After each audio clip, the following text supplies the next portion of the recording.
Здравейте, уважаеми зрители! Вие отново сте с предаването Дневниците на уфолога, 12-то поред на Българска национална телевизия СКАТ и с мен Стамен Стаменов.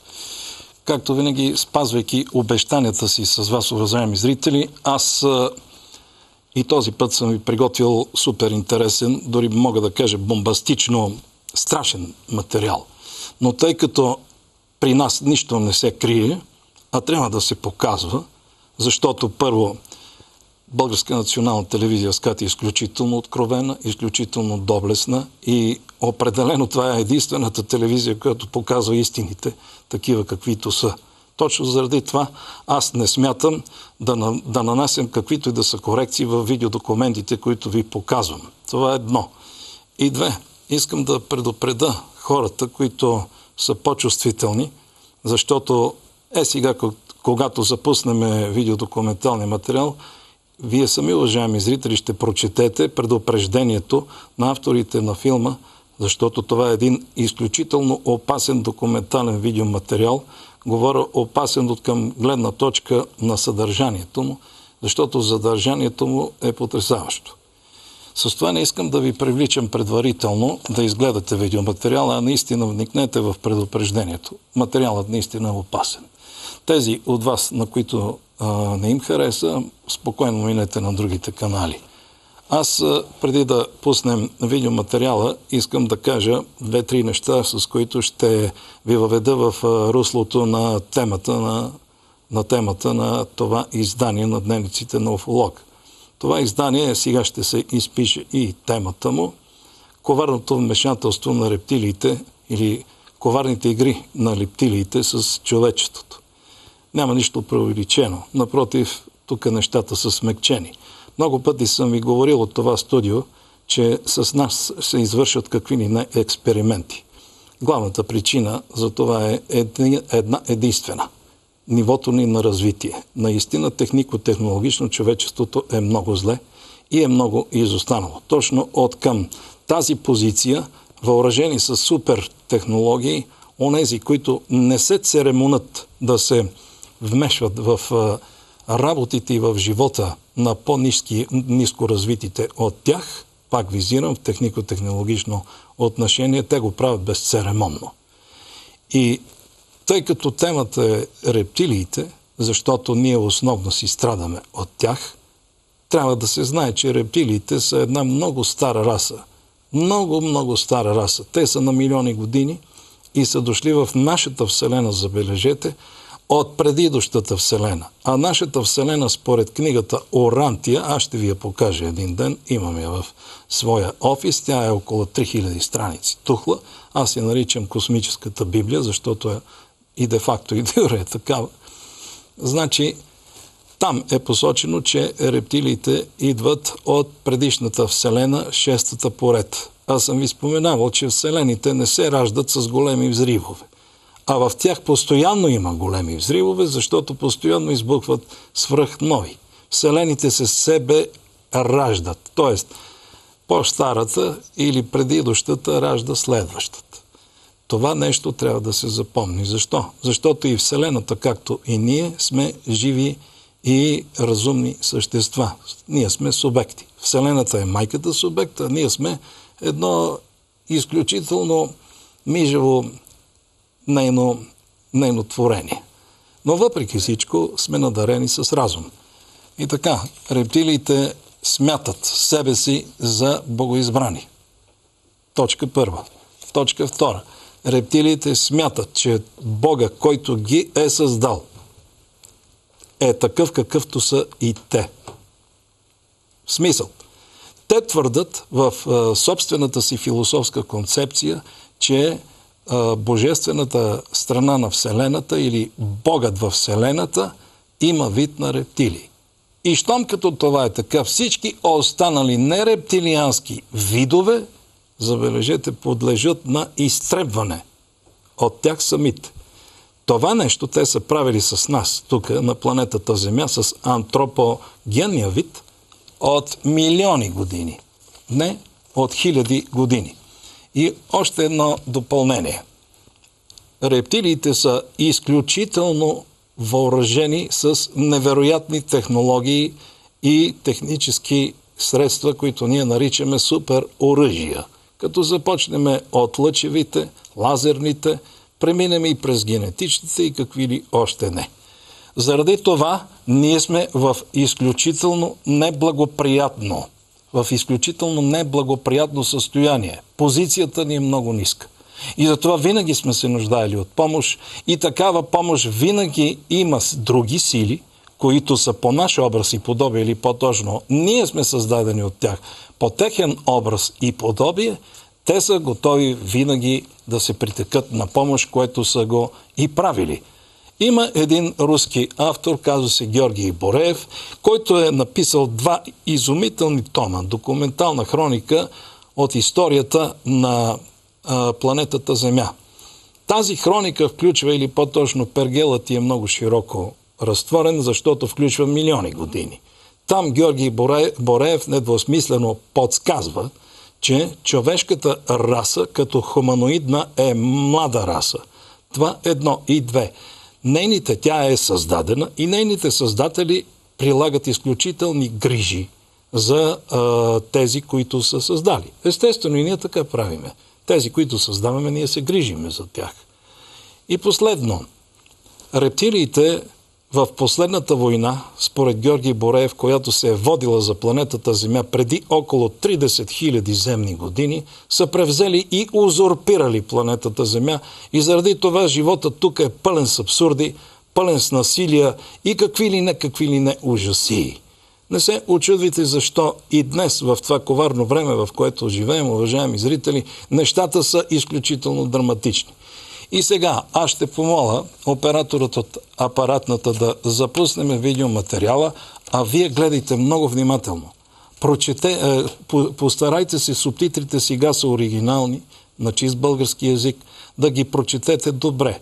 Аз бих посъветвал всички останали зрители, които работят, т.е. всички зрители, които работите с интернет, предаването ще бъде качено най-рано във вторник, други ден. Постарайте се да го изгледате поне няколко пъти. Не защото аз го вода, не най-малко пък това, а защото това е изумителен материал. Аз твърда, че това е ключово значим материал за цялото човечество и цивилизацията. И така, моля видео.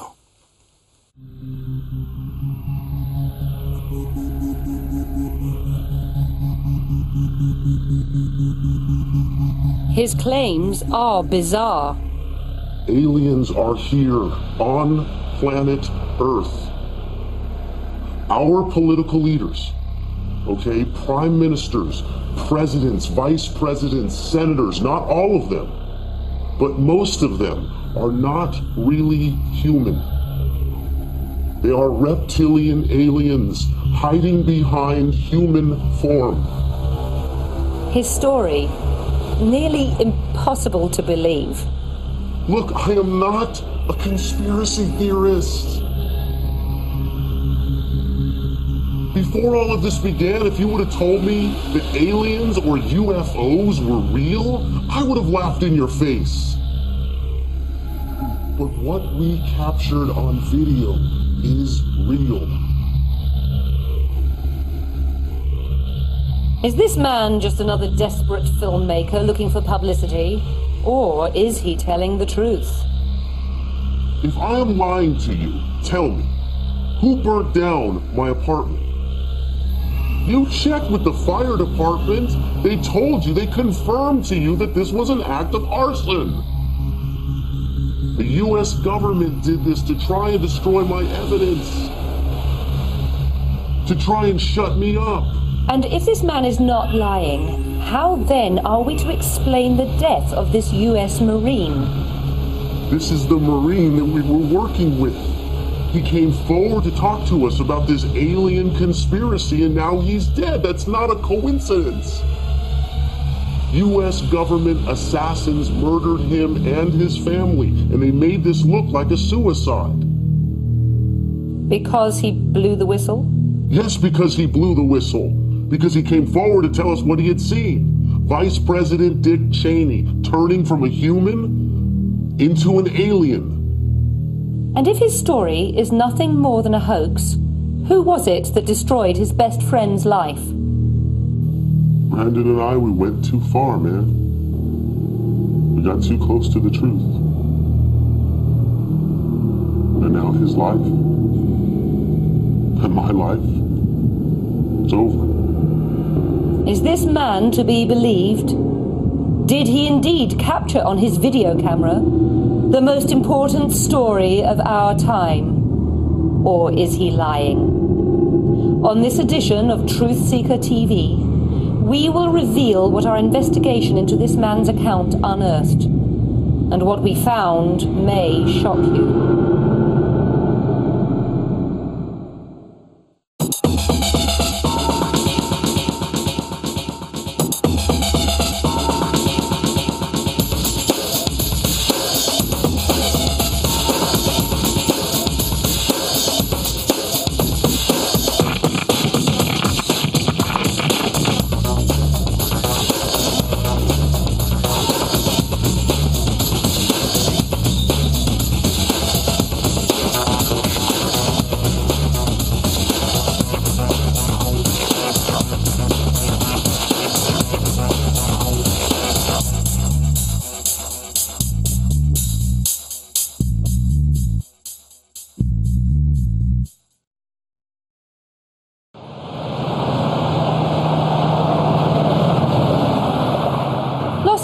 California, December 2005.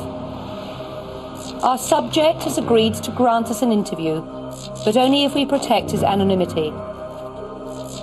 Because he fears for his life, we have agreed not to call him by his real name. For the purpose of this report, we will refer to him as Mr. X. Okay, Mr. X, tell us your story. It's really not my story. It's Brandon Corey's story. Brandon was a successful businessman and a father of two. And he was a great dad. I mean, he was raising these kids on his own after his wife Mary left him. Brandon was a good person, no doubt about it. But he was so naive, he trusted people too easily. See, he loved to learn, and so he was always hanging out with these super intelligent people.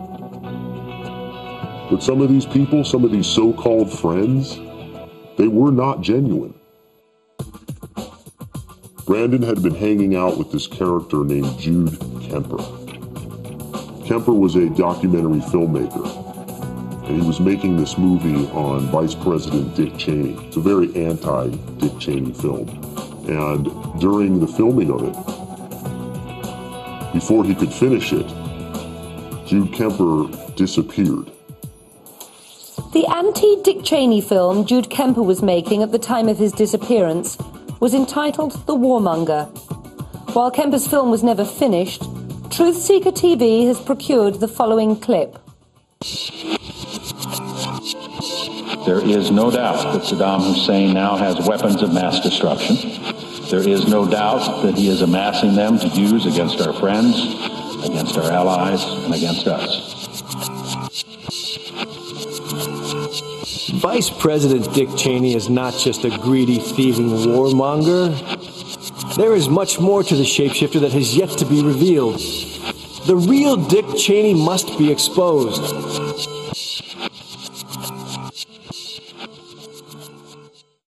What was your opinion of Jude Kemper? I didn't like him. I mean, I didn't agree with his politics at all. I mean, Christ, I voted for Bush and Cheney. But I can see how a guy like Brandon fell under Jude's spell. Brandon was naive. And Jude was tricky.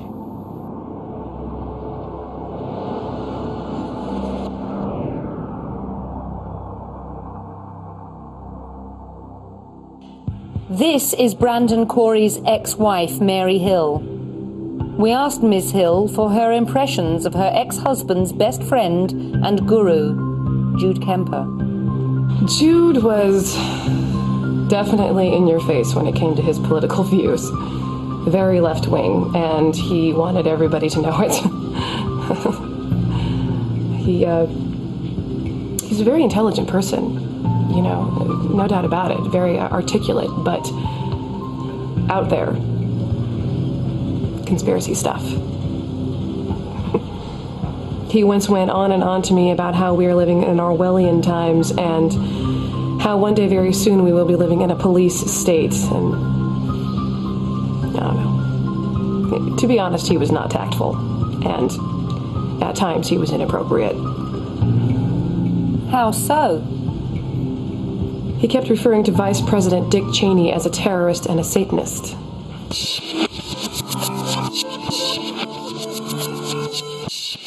Dick Cheney and the masters he serves are not here on planet Earth to bring peace and prosperity through public service. This is only their cover. These lizards are here to enslave humanity by creating war, chaos, and destruction. Jude was trying to finish this documentary film he was making, The Warmonger. So Brandon invited a bunch of us up to his house in Malibu to screen the film, to watch it. But the film didn't have an ending. It was missing its final scene. So we watched the film all the way up until the ending, and that's when Jude stood up and he told us what his idea was for the final scene of his film. And that's when he talked about this incident in England. This disgruntled English person broke into one of the Queen's castles in England. And he was able to make it all the way into the Queen's bedroom, where, according to Jude, he sat on the Queen's bed and had a 10-minute conversation with the Queen of England before he was captured. The incident Jude Kemper was referring to is well known to the English. In July 1982, Michael Fagan breaks into Buckingham Palace and manages to have a 10-minute conversation with the Queen in her bedroom before being arrested by her guards. The daring stunt shocks the nation as authorities scramble to justify the breakdown in national security. So what does the Buckingham Palace break-in have to do with the ending to Jude Kemper's film?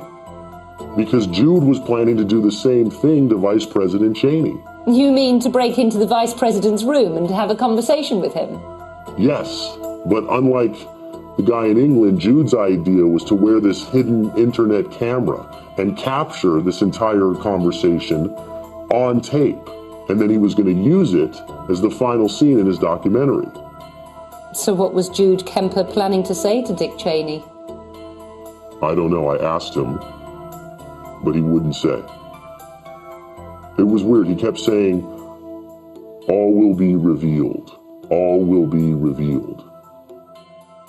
Facing unrelenting criticism for what was being seen by many as an illegal war in Iraq, Vice President Dick Cheney travelled to Los Angeles on January the 14th, 2004, where he gave a speech designed to invigorate declining support for his war on terror. In Los Angeles, Mr. Cheney was met by record numbers of anti-war protesters. One of them would be Brandon's mentor, filmmaker Jude Kemper. Jude disguised himself as a Secret Service agent. He strapped on one of these hidden internet cameras. He broke into the hotel in Century City where Dick Cheney was set to give a speech later that day.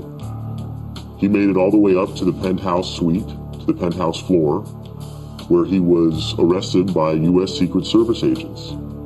The agents brought him into a room, they questioned him, and they beat him. They beat him pretty bad. I mean, so bad that his camera died.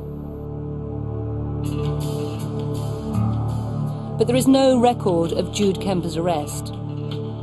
The FBI and the Secret Service claim that no such arrest was ever made. That's because they're trying to cover this up.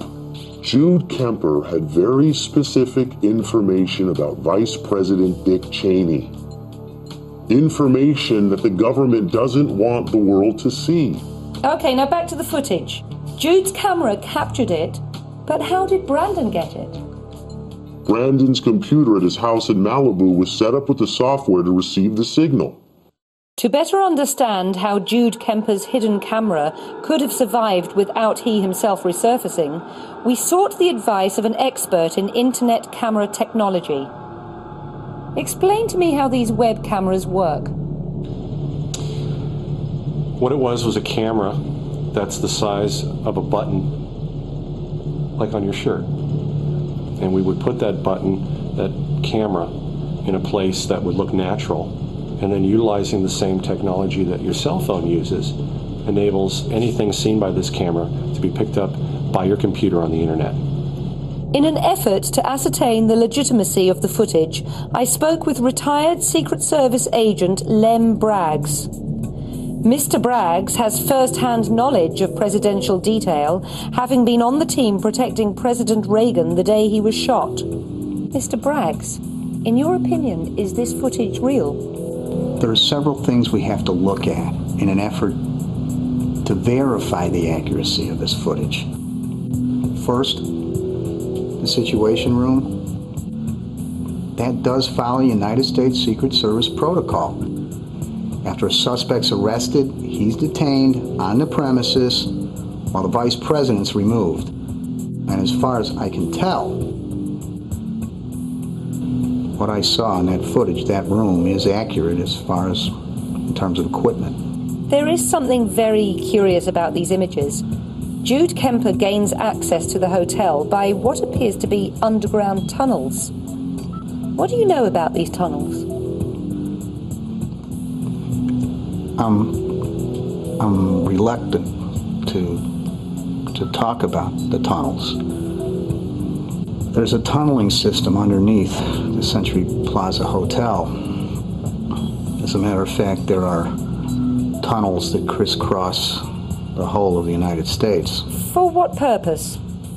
The transportation and protection of dignitaries, politicians, presidents, vice presidents, chiefs of staff, diplomats. But even if Jude Kemper had knowledge of these tunnels, it wouldn't exactly be easy for him to access them, now would it? There's absolutely no way. The tunneling systems in our country are impossible to penetrate. They're as difficult to access as the Oval Office. So then you're saying that another Secret Service agent, perhaps a mole, let Jude Kemper pass? That'd be the only way.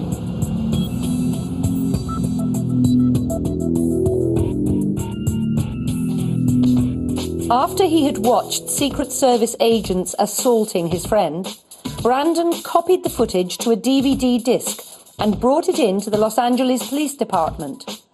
Truthseeker TV has confirmed that Brandon spoke with a police detective named Scott Purcell. Purcell took down Brandon's statement and promised that he would get back to him. But he never did. Detective Purcell refused us the opportunity to interview him for this report. What did Brandon do after the police failed to investigate? He went to the Secret Service. He went to the FBI. But they all ignored him. They refused to do anything. And that's when he started writing letters. And he wrote a lot of letters. I mean, he wrote to Congress, he wrote to his senators. I think he even wrote a letter to the president.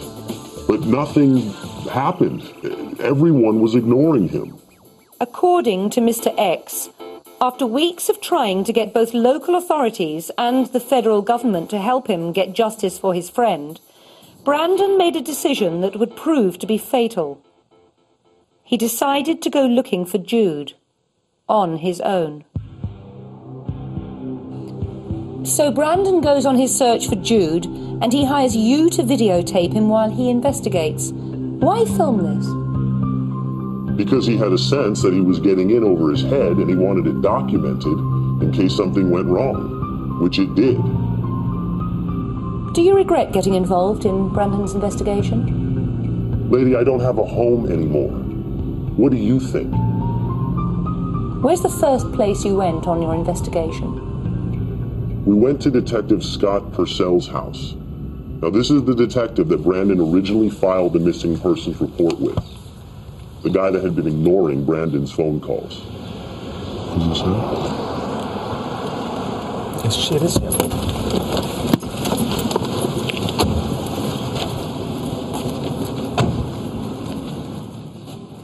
How did you find out where he lived? If you have enough money, you can find out where anybody lives.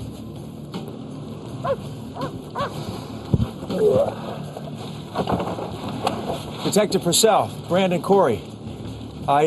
We've met before. I'm now doing a documentary about my friend Jude Kemper's abduction. What are you doing here? I wanted to ask you a few questions about the case. Who's he? That's He's, we're doing a documentary. And take off. He's with me. No, I don't care. Get him off my property. Now. I just wanted to ask Get him off my property. Go across the street. Maybe you didn't understand me. I said get off my property. Go on. Go across the street. Turn that thing off. Listen, turn it off. I just wanted to ask you a few questions. I haven't heard What the from hell do you you in 2 think months. you're doing? What do you... This is my house, okay? This is where I live with my family. My wife is in there. My children are in there. Now, I got to explain to them why I got somebody coming over here with a cameraman to my property. I understand. Listen, I'm sorry. You know where I work? You could have contacted me there. I left you like 30, 40 messages over the last 2 months. A friend of mine's been abducted. Yeah, I understand that. And what's happening with the case? I'm just trying to find out. I'm not trying to intrude here. I mean, I respect that, but I need to know what's happening. I'm only going to say this once. I'm not going to answer any of your questions. I'm not on the case anymore. That's it. Well, who's on the case? I told you, I'm not going to answer any more of your questions. I'm not working the case anymore. So that's where our tax dollars go, huh? Jesus Christ. You've got to have some kind of information. Help me here. Something, a lead. I'm not answering who can I any talk to? other questions. Off. But who? Get off. Jesus Christ. It confirmed exactly what we thought, that the United States government had gotten to Detective Purcell and stopped him from investigating.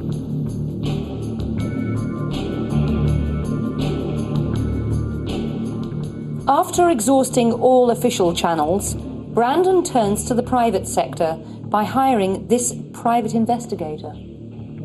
Brandon had provided this private investigator with all kinds of information on Jude, an old driver's license, an old social security card, anything that we could get our hands on. And we thought, this is probably going to get us somewhere in this case. But this is when things started to get really, really weird. I hope you didn't loan this guy any money. It looks like a scam. All the documents you gave to me look really good on their face, but when we go to check them out, there is no Jude Kemper. What do you mean there's no Jude Kemper? Well, it's probably one of the best phony identities I've ever seen, but according to my records, he doesn't exist. This is a friend of mine. We've known each other for 6 years. You got his phone bill. You got his property deed. He owns his house. Well, as far as property goes, it's owned by a mortgage company in Los Angeles. The DMV says that the driver's license was never issued. The vehicle registration, they say, is fake. Social Security card comes up as a no issue. There's no credit records. There's not even a postal forwarding on the guy. We hang out together. He's a friend of mine. He is a real person. So what other alternative could there be? Well, if that's the case, the only other alternative that it could possibly be would be some type of cover-up. And the only people I would know that would have that kind of wherewithal would be the federal government. Well, then they're doing something. Then what do we do about it? Where do we go from here? Well, it's not a we situation if that's the case. I quit because I don't need that kind of trouble. So what, I'm on my own here? Yeah, I would say so. There is much more to the shapeshifter that has yet to be revealed. The real Dick Cheney must be exposed. According to Mr. X, it's at this point that Brandon Corey gets creative by starting this missing persons website, findjudenow.com. Using the same internet marketing strategies that had helped make Brandon a millionaire, His FindJudeNow.com generated so much publicity that just 2 months after starting it, the website was recording millions of visitors. This is Brandon's brother-in-law, Mark Hill. We spoke to him about the website Brandon started for Jude. Brandon was a businessman. He was a smart guy. He would pay these college students, $12 an hour to trade links. Dozens of them. I mean, he had an army of college students trading links on this thing, and it just exploded. It was out of control.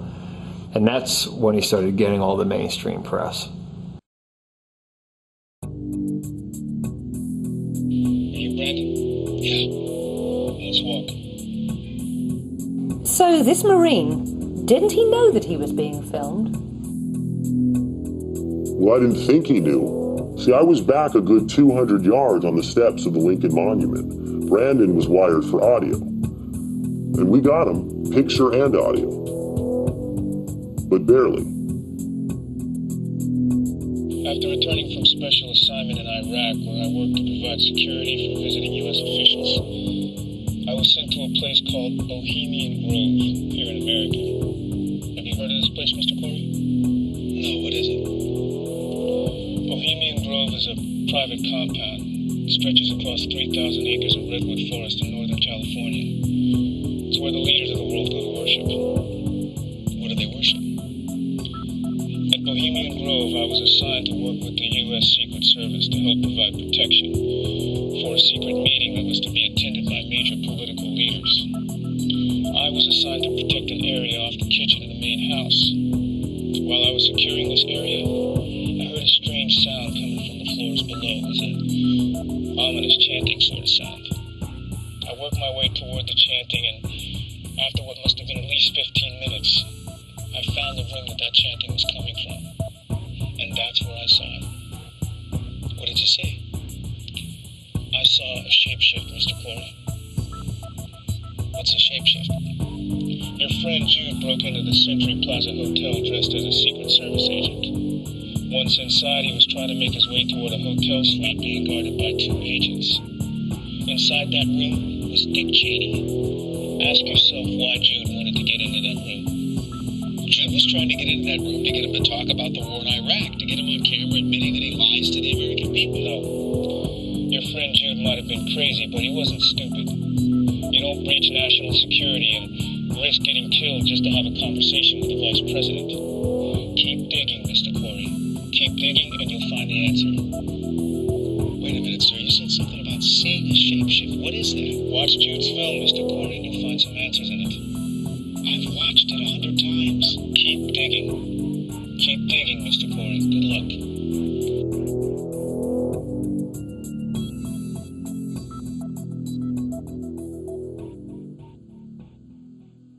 After we got back from D.C., we watched Jude's documentary again, and sure enough, there it was, that word. There is much more to this shapeshifter that has yet to be revealed. The real Dick Cheney must be exposed. See, we had heard it before, but now it meant something to us. It was that word that the Marine in D.C. had mentioned. I saw a shapeshift, Mr. Corey. A shapeshift, Mr. Corey. A shapeshift, Mr. Corey.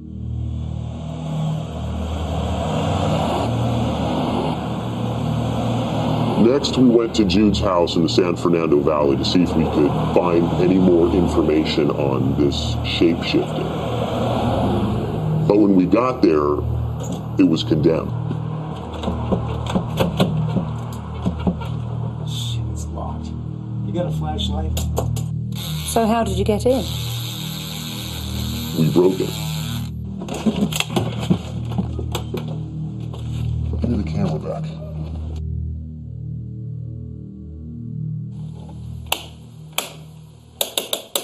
The power's out. Hold on.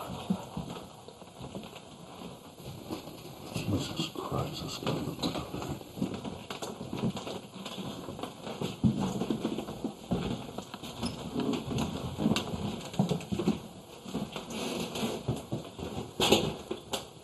I didn't know you were going to Yale.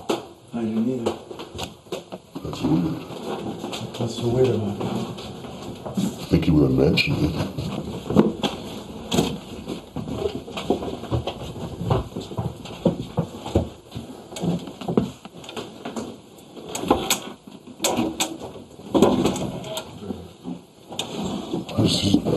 drawers are empty.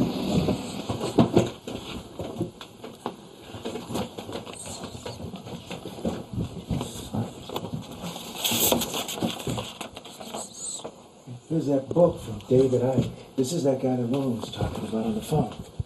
I got the same thing over here. Shh. What? What? What? Sounds like whispers.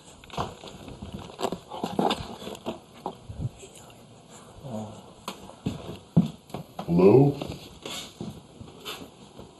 Hello?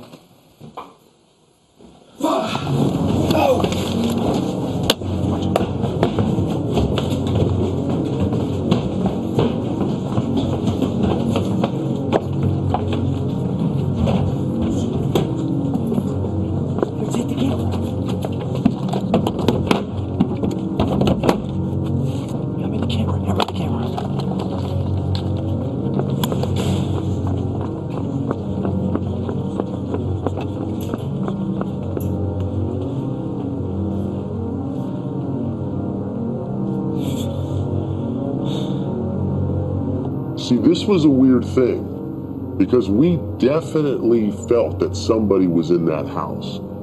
So when I got back to my house, I put the footage, my footage, into my editing software. And as the frames progressed, I slow-moed it, and then I lightened the image quality. And that's when you can see it. 3 figures hopping over that fence. There were people at that house watching us. At Jude's house, Brandon had come across 3 different clues that interested him.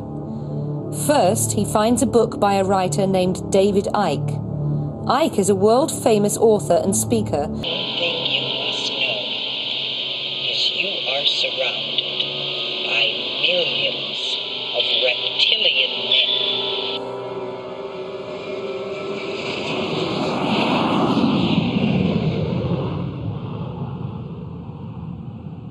Days later, Brandon and Mr. X travelled to England to meet with David Icke. Icke is a former professional footballer whose promising career was cut short by rheumatoid arthritis. He then became a well-known sports broadcaster for the BBC, but later turned to writing numerous books on the occult, and has become the world's most controversial and most popular conspiracy theorist, selling millions of books and speaking to thousands at packed venues all over the world. DNA decides the characteristics of the body.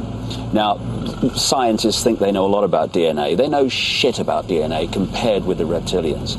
They have the ability and the knowledge to move to the human codes of the DNA and appear to us to be human, and move then to the reptilian codes of the DNA and shift, literally in front of your eyes, into a reptilian form.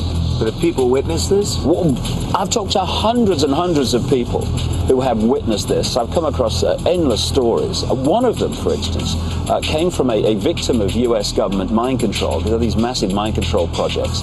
And she tells the story in her book, and she told me personally, of how she was with George Bush, the father, in the White House when he was vice president, and he told her they were a extraterrestrial race that had taken over the planet, but no one realized it because they looked human. They came from a far-off space place. He told her this? He told her this. Did they not, want to kill her? I mean, that's well, who's going to believe it, Brandon? That's the defense mechanism. It's so fantastic. And he said that they had the ability, these hybrids, to move between human and reptilian form. That's exactly what we're talking about with shapeshifting.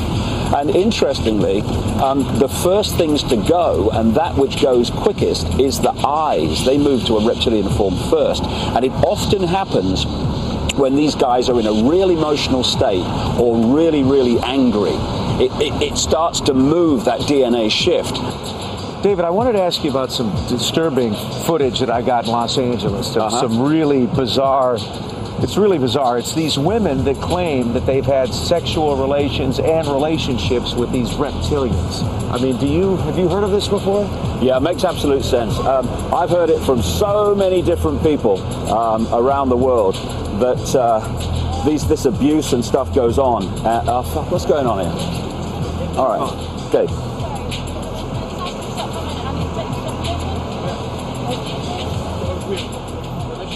We have to have permission. We have to have permission to film in a place that we taxpayers pay for. Are you winding me up? No. I'm afraid not, sir.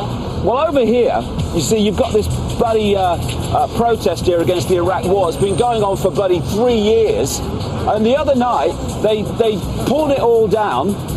In the middle of the night, the police, you can't even protest against people who are killing thousands of children and civilians in Iraq. You can't do it. It's against the law. See, peace is against the law. The law is against peace. But in there, where they want to go on their wars of conquest and kill thousands of bloody children, the law is on their side to do that. It's a free country. Please. Intelligent life calling planet Earth. We are not being served by the people we elect. We serve the people we elect. Okay, I got an idea. In this neo-Nazi state where you can't film your own public buildings, why don't we just walk and can just come behind us and we'll just chat away? Stick it in your jacket. That's probably the best thing. Let's do it. Let's do it. Amazing, isn't it? This is free Britain, ladies and gentlemen.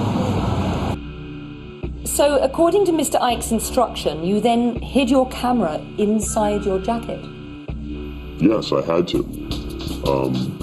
Otherwise, they would have shut us down. David, let me ask you about it. Have you ever heard of a group called The Arena?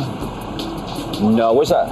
It's in Los Angeles. It's a group. I got to be honest with you. I'm concerned about it because they've been following me, and I'm wondering if I'm safe from these guys. It's called The Arena.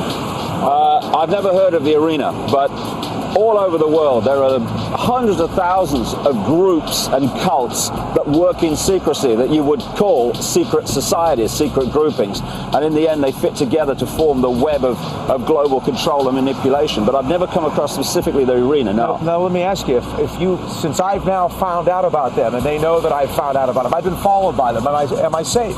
Am I in trouble here? Well, first of all, the fact they're following you means you're going down a road they don't want you to go. So that's good. It means you're on a trail that's worth pursuing. But I'm worried. I'm worried. I got kids. You have a choice, Brandon, right?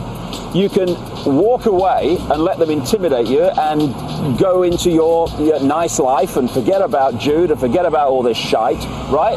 Or you can say, hold on a minute. At this point in my life, I'm going to do something about the injustice and the manipulation and the horrors that go on in this world, and so I'm going to uncover this and I'm going to keep going. So you said that David Icke gave Brandon a sort of walking tour of London to show him this so-called reptilian symbolism. Yes, again, David Icke told us that this is where the reptilians operated their central base from, and that this is where the reptilian symbolism was, most noticeable. What I want to do is show you something here. Like I say, this is one of the great global epicenters of reptilian manipulation through this, if you like, secret society network. It calls itself the Illuminati. Right. Now, what are the chances, just by coincidence, of the logo, the very image of this city, being that? There it is. It's two flying reptiles holding a shield. Now that shield is the symbol of the Knight Templar. And if you look over there, you've got a colour version of it. All over this place, mate, you'll see these images. Icke believes that because the reptilians rule in secrecy, that they've placed symbolism all over the world to signify their dominance over humanity. But after touring London all day, looking at all this symbolism, all this evidence, Brandon was unconvinced. And he told Icke, I'm not buying that shape-shifting reptilians exist because I see a lizard on a lamppost, or I see lions on the front of a building. I mean, does that mean? And Princess Diana refers to somebody as being inhuman, so now automatically they're killing people, and I'm not buying it. I can't. You ain't buying, Brandon, and that's good because I ain't selling. All I'm telling you is a few of the strands, a few of the puzzle pieces. How is something on a statue a strand? It's a puzzle piece. among vast numbers of other puzzle pieces in the millions of words I've written on this. And when you see the puzzle pieces put together, and you don't do that in a day going around London, then you'll start to realise the credibility of it. But I'm not trying to sell you anything. No, I know you're not trying to sell it, but you're showing me evidence, and I got to be honest with you, I don't think the evidence is that compelling. I don't think it's credible. I'm not. You can see, bring the camera in here for a second. Look at the floor here. See how it's carpeting and then it changes here? It's shiny. Does that look like that could be a marble floor? Yeah. Okay, we've got two Secret Service agents standing on what could be a marble floor in front of a doorway. So what could they be securing? It could be the penthouse suite. Could be the penthouse suite. Who could be in the penthouse suite at this very moment? Who could be in the penthouse suite this day? Dick Cheney, Brandon. Dick Cheney. Exactly. In my opinion, Dick Cheney's in that room. Remember what the Marine told us in D.C. Your friend Jude broke into the Century Plaza Hotel dressed as a Secret Service agent. Ask yourself why Jude wanted to get into that room. So what's your point? My point is that Dick Cheney was in that room shape-shifting. Jude knew it. That's why he was going to that room. He had the hidden camera. He was walking in there to capture it on film. Let me continue on with the footage here. Okay, they arrest him. They bring him into this command center type room, all right? This is where they start questioning him. These guys are starting to get rough with him. Now, this guy here, this guy's the guy who beat him the hardest. Did you see that? No, see what? Bring the camera in. I'll slow-mo it, okay? Right before the camera goes dead. Watch this. Watch this guy's eye.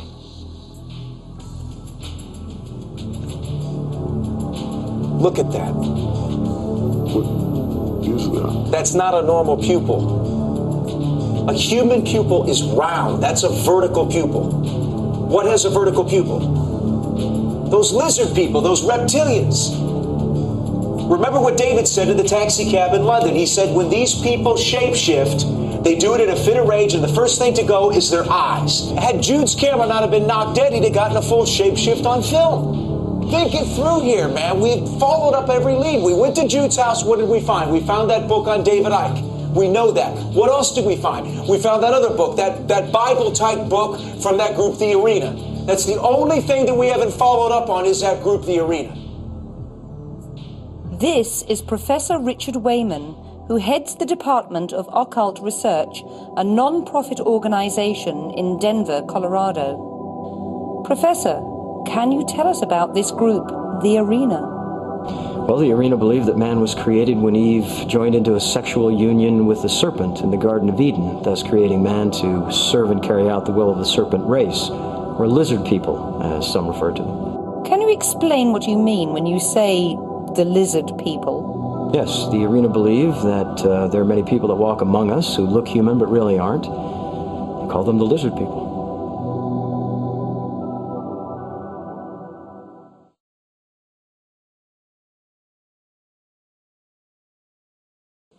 How did you find where this group, The Arena, resided?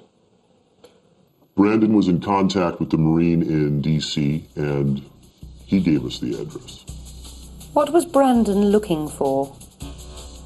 Well, we knew that Jude was connected to this group.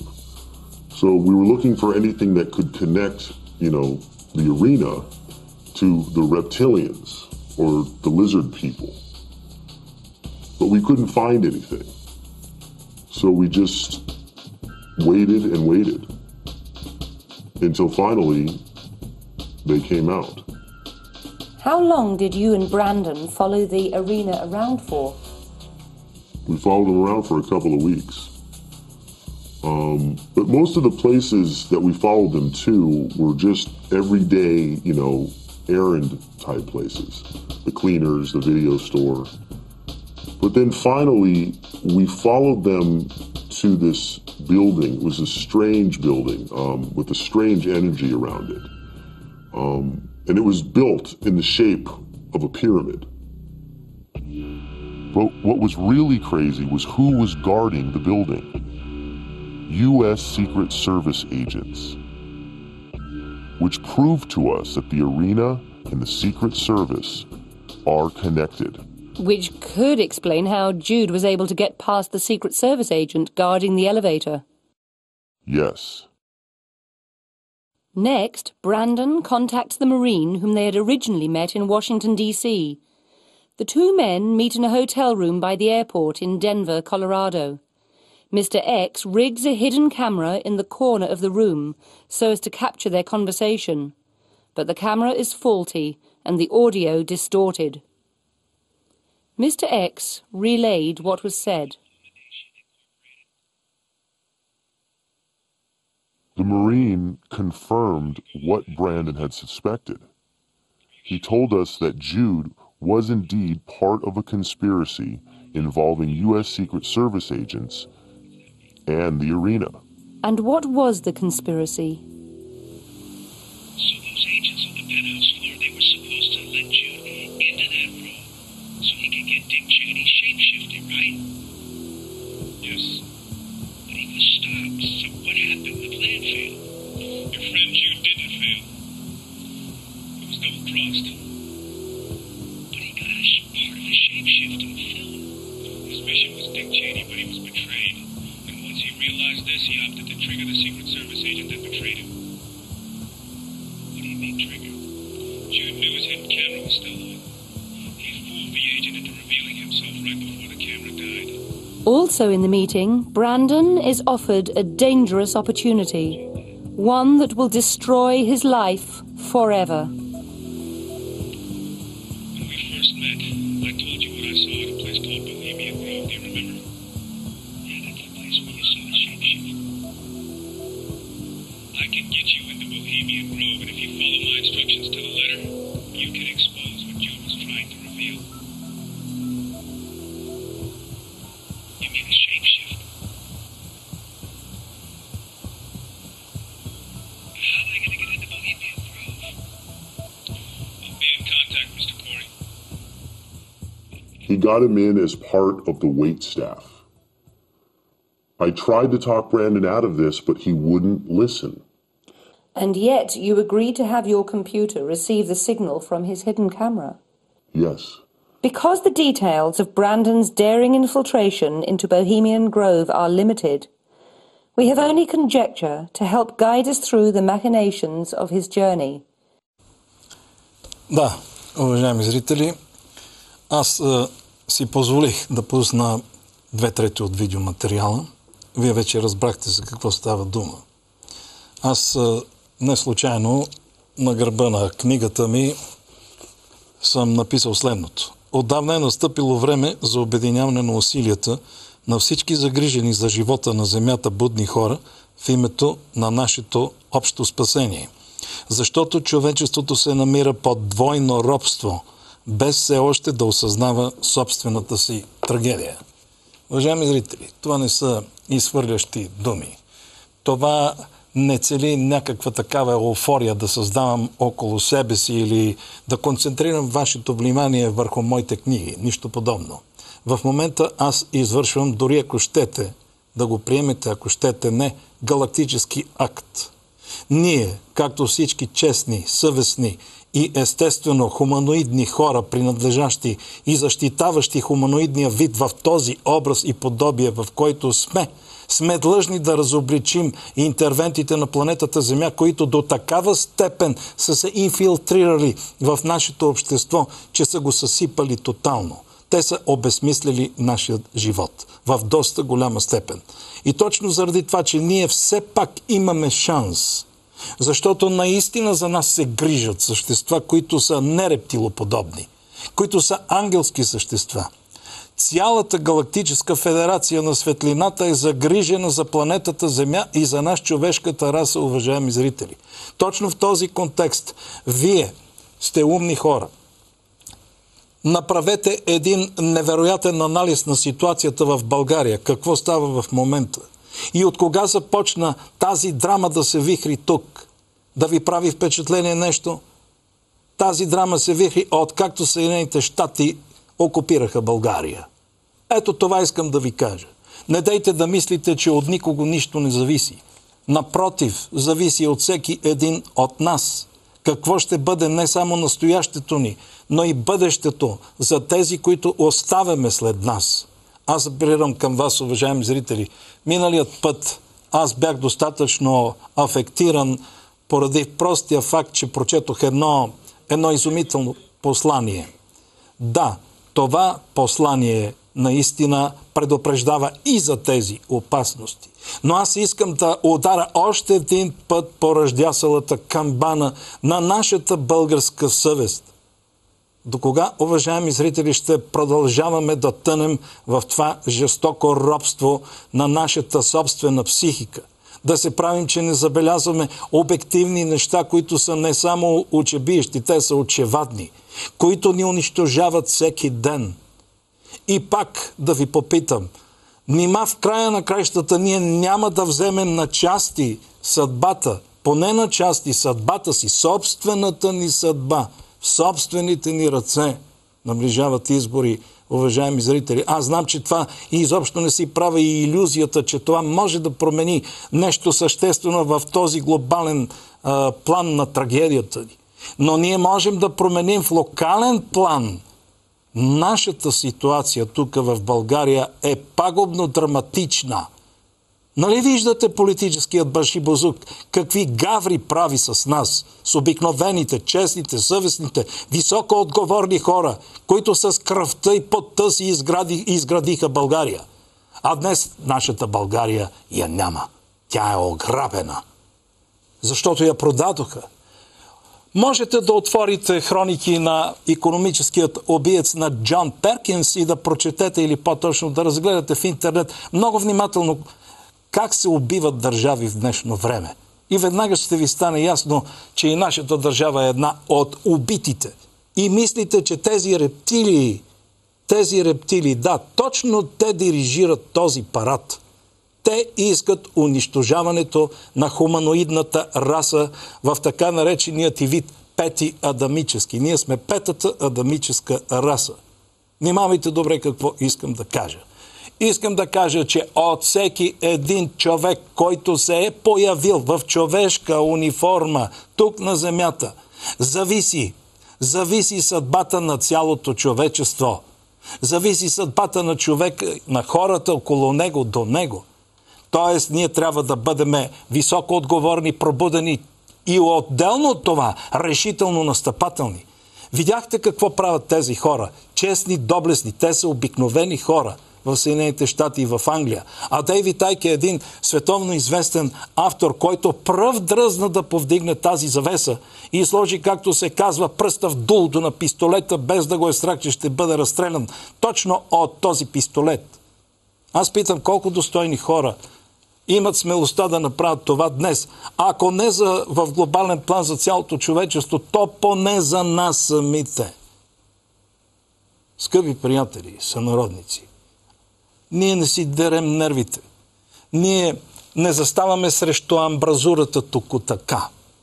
Ние искаме пробуждането на все повече и повече духовно осмислили живота си хора.